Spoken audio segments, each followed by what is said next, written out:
February 26, 2026. It appears the State of the Union was the marker for the White House to launch directly into campaign mode. Much of that mode centers on trying to defang Trump's weaknesses with attacks on Democrats. And since the 2024 campaign brought us the insistence from the Trump campaign, including Trump and then vice presidential candidate J.D. Vance, that they're eating the dogs, they're eating the cats, it's reasonable to assume the next several months are going to be a morass of lies and disinformation. Trump announced in his State of the Union that he was declaring a war on fraud to be led by our great Vice President J.D. Vance, and said that members of the Somali community have pillaged an estimated $19 billion from the American taxpayer. In actuality, the number is much higher than that, and California, Massachusetts, Maine, and many other states are even worse. He added, and we're able to find enough of that fraud, we will actually have a balanced budget overnight. This, in part, seemed designed to reverse victim and offender by suggesting that rather than Trump's being the perpetrator of extraordinary frauds and corruption, in cryptocurrency, for example, he was, after all, found guilty on 34 charges of business fraud in 2024. Immigrants are to blame for fraud.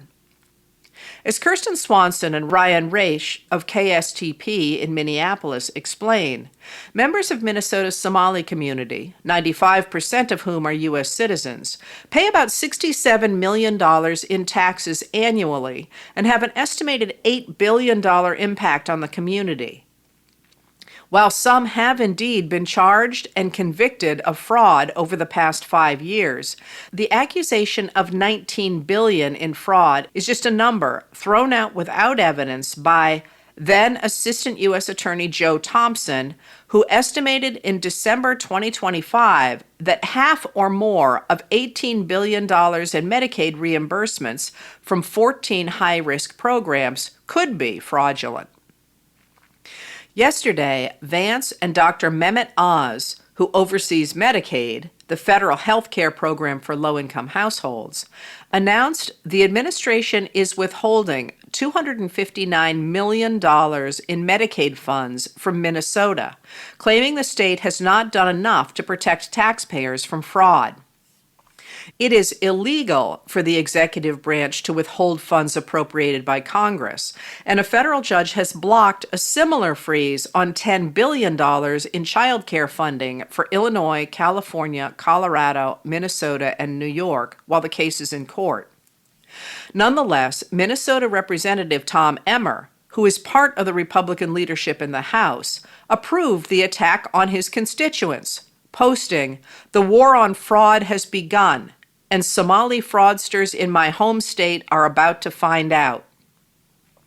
Minnesota Governor Tim Walz, a Democrat, posted, "This has nothing to do with fraud. This is a campaign of retribution. Trump is weaponizing the entirety of the federal government to punish blue states like Minnesota. These cuts will be devastating for veterans, families with young kids, folks with disabilities, and working people across our state." While Walz is almost certainly correct that this is a campaign of retribution, the administration is also salting into the media an explanation for the sudden depletion of the trust funds that are used to pay Medicare and Social Security. In March 2025, the nonpartisan Congressional Budget Office, or CBO, estimated the trust fund that pays for Medicare A would be solvent until 2052. On Monday, it updated its projections, saying the funds will run out in 2040. The CBO also expects the Social Security Trust Fund to run dry a year earlier than previously expected, by the end of 2031. As Nick Lichtenberg of Fortune wrote, policy changes by the Republicans under Trump, especially the tax cuts in the budget reconciliation bill the Republicans call the One Big Beautiful Bill Act, have drastically shortened the financial lifespans of both Medicare and Social Security, accelerating their paths toward insolvency. between Trump's statement that if the administration finds enough fraud, it can balance the budget overnight, and the subsequent insistence that cuts to Medicaid are necessary because of that fraud, it sure looks like the administration is trying to distract attention from the CBO's report that Trump's tax cuts have cut the solvency of Social Security and Medicare by more than a decade. Instead, they are hoping to convince voters that immigrants are at fault. Similarly, in an oldie but a goodie, Republicans hauled former Secretary of State Hillary Clinton before the House Oversight and Government Reform Committee to testify by video about her knowledge of the investigations into sex traffickers Jeffrey Epstein and Ghislaine Maxwell. In a scathing opening statement, Clinton noted that while Committee Chair James Comer, a Republican of Kentucky, subpoenaed 8 law enforcement officials who were directly involved in that investigation, only one appeared before the committee.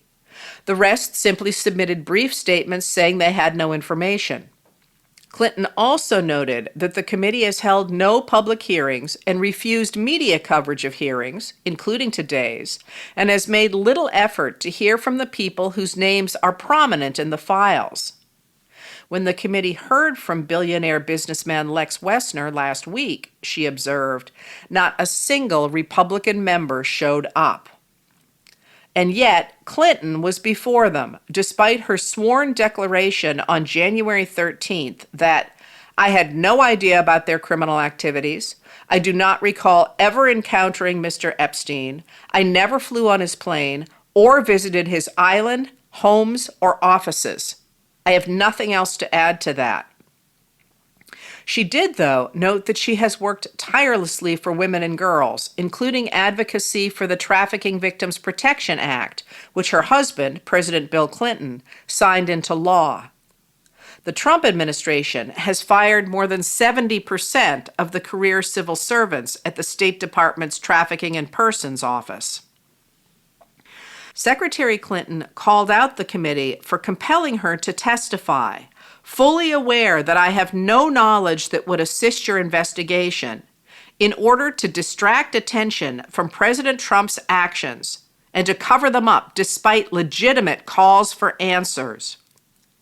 Representative Lauren Boebert, a Republican of Colorado, confirmed Clinton's accusation when she shared a photo from the closed deposition with right-wing podcaster Benny Johnson, who posted it on social media with the caption, "This is the first time Hillary has had to answer real questions about Epstein. Clinton does not look happy." Yesterday, a spokesperson for Harvard said former Treasury Secretary and former president of Harvard University, Lawrence Summers, has resigned from Harvard, effective at the end of the semester, because of his ties to Epstein. Today, the president and chief executive officer of the World Economic Forum, Børge Brende, stepped down after the organization reviewed his connections with Epstein. Brende was a former Norwegian minister of foreign affairs. On Tuesday morning, Stephen Fowler of NPR built on earlier reporting by independent journalist Roger Sollenberger to report that the Department of Justice, or DOJ, appears to have illegally withheld material from the Epstein files. That material is related to allegations that Trump sexually assaulted 2 girls when they were about 13 years old. The DOJ also removed from the files they did publish documents that mention Trump among allegations against convicted sexual abuser Epstein. When Fowler asked the White House about the missing documents, White House spokesperson Abigail Jackson told him that Trump has done more for Epstein's victims than anyone before him. Fowler notes that on February 14th, Attorney General Pam Bondi and Deputy Attorney General Todd Blanche told Congress that they had not withheld or redacted any records on the basis of embarrassment, reputational harm, or political sensitivity, including to any government official, public figure, or foreign dignitary. The Epstein Files Transparency Act, which required the DOJ to release all the files no later than December 19, 2025, prohibits that type of redactions, permitting them only to protect Epstein's victims and survivors.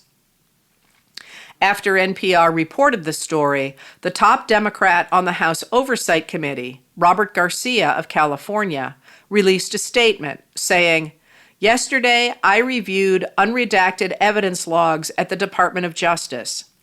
Oversight Democrats can confirm that the DOJ appears to have illegally withheld FBI interviews with this survivor, who accused President Trump of heinous crimes." Scholar of authoritarianism Timothy Snyder wrote yesterday that Trump is failing at fascism because he needs a bloody, popular, victorious war as an opportunity to kill one's own people and thereby generate a reservoir of meaning that could be used to justify indefinite rule and further oppression, to make the world seem like an endless struggle and submission to hierarchy as the only kind of life. On this morning's cable news shows, Aaron Rupar of Public Notice pointed out, Republicans were suddenly talking again about the need to take Greenland, hyping the importance of strangling the Cuban government, and encouraging Trump to topple the Iranian regime. But there, too, ginning up a war would give foreign affairs coverage to another scandal. On Monday, Steve Holland and Alexandra Alper of Reuters reported that China's AI startup DeepSeek has been trained on NVIDIA's most advanced chip. Senator Chris Murphy, a Democrat of Connecticut, noted that an official from the United Arab Emirates invested $500 million to buy 49% of the stock of the Trump family's World Liberty Financial cryptocurrency company shortly before Trump took office, putting $187 million directly into the pockets of the Trump family.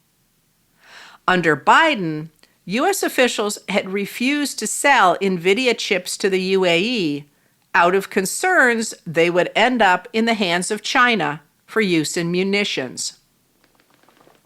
Hannah Knowles and Natalie Allison of The Washington Post reported today that Republicans were hoping to trap the Democrats at the State of the Union by demanding they stand to demonstrate their agreement that the first duty of the American government is to protect American citizens, not illegal aliens.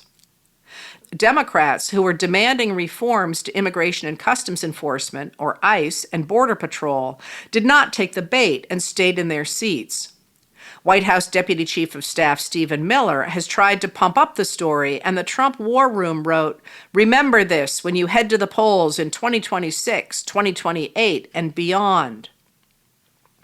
But the timing of the Republican story coincided with the horrific story that on February 19th, Border Patrol agents had dropped Nurul Amin Shah Alam, a nearly blind legal refugee from genocide in Myanmar who spoke no English and could not read, write, or use electronic devices, miles from his home in Buffalo, New York. They did not notify either his lawyer or his family that he had been dropped off, and when his family filed a missing persons case, the police believed Shah Alam was with Border Patrol and closed the file. He was found dead on the street on February 24th. A spokesperson for Customs and Border Protection, the parent agency of Border Patrol, said, Border Patrol agents offered him a courtesy ride, which he chose to accept, to a coffee shop, determined to be a warm, safe location near his last known address, rather than be released directly from the Border Patrol station. He showed no signs of distress, mobility issues, or disabilities requiring special assistance. In his State of the Union address, Trump also turned back to attacks on the rights of transgender Americans. And right on cue, a new law went into effect today in Kansas that invalidates the driver's licenses of transgender residents by requiring that identification must match the holder's sex at birth. The bill, SB 244, also requires transgender people to use bathrooms and locker rooms that correspond to their sex at birth, making any governmental entity that violates that law liable for penalties of $125,000 per violation, and allows citizens to sue any transgender people they encounter in bathrooms for $1,000 in damages. Aaron Reed of Aaron in the Morning explains that the legislature passed the law without its vetting by a committee. When the Democratic governor, Laura Kelly, vetoed the measure, the legislature overrode her veto to make the bill a law. The legislators left no grace period before licenses became invalid, and a letter sent to those affected reminded them that you may be subject to additional penalties if you are operating a vehicle without a valid credential. Reed notes that in Kansas, driving without a license is punishable by a $1,000 fine and 6 months in jail, although first offenders typically are cited and fined. Reed notes that the Trump administration is leading a campaign to strip transgender Americans of accurate identification documents. Today, Isaac Arnsdorf of the Washington Post reported that right-wing activists are circulating a draft of an executive order that declares a national emergency to give Trump control over voting. The activists say that they are working with the White House. The order reiterates a debunked claim that China interfered in the 2020 presidential election and says the president can ban mail-in ballots and voting machines. Matt Cohen of Democracy Docket called the plan blatantly illegal and unconstitutional. The U.S. Constitution gives sole control of elections to the states, not the president. The top Democrat on the Senate Intelligence Committee, Mark R. Warner of Virginia, refuted the idea that there is a national emergency. We've been raising the alarm for weeks about President Trump's attacks on our elections, and now we're seeing reports that outline how they may be planning to do it.